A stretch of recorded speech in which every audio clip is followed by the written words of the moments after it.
இன்றே டவுன்லோட் செய்து உங்கள் ஃபேவரட் ஷோக்களை என்ஜாய் பண்ணுங்க. ஒரு பொண்ணோட வாழ்க்கையை கெடுக்கிற அளவுக்கு போயிருப்பா. அவளுக்கு அப்படி நம்ம குடும்பத்து மேல என்னதான் ஆத்திரம்? இவளெல்லாம் சவுக்கடியோட நிறுத்தி இருக்க கூடாது. போலீஸ்ல புடிச்சு கொடுத்திருக்கணும்.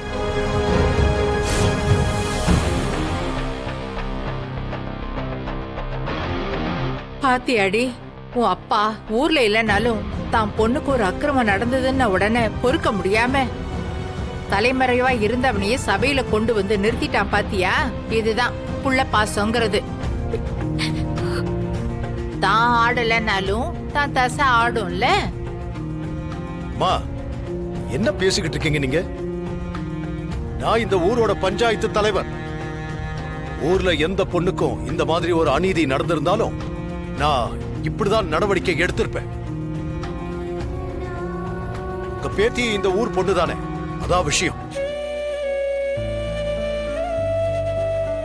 குப்புற விழுந்தாலும் மீசையில மண்ணு ஓட்டலன்னு இன்னும் எத்தனை நாளைக்கு தான் இப்படியே சொல்லிட்டு இருக்க போறியோ?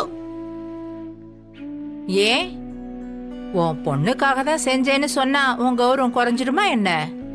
ஏன் பொண்ணா? அப்படி ஒரு உணர்வு இருந்திருந்தா அப்பம் பேச்ச மீறிட்டு அவன் கூட தான் வாழணும்னு வீட்டை விட்டு போயிருப்பாளா? ஏன் பேச்ச கேட்டிருந்தா ஒரு நல்ல வசதியான பையனா பார்த்து கல்யாணம் பண்ணி வச்சிருப்பேன். அவன் இவ கூடவே இருந்து நல்லபடியா குடும்பம் நடத்திருப்பான். இப்ப இவளா ஏத்துக்கிட்டவன் சம்பாதிக்கிறதுக்கு துப்பு இல்லாம இவளை இங்க தனியா விட்டுட்டு வேலைக்கு போறேன்னு வெளிநாட்டுக்கு போயிருக்கா.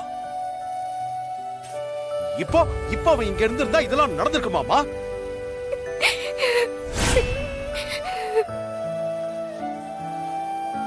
புருஷங்கிறவன் கட்டுனவ கூடவே இருந்து அவளை கண்ணும் கருத்துமா பாத்துக்கணும். இப்படி தனியா விட்டுட்டு போக கூடாது.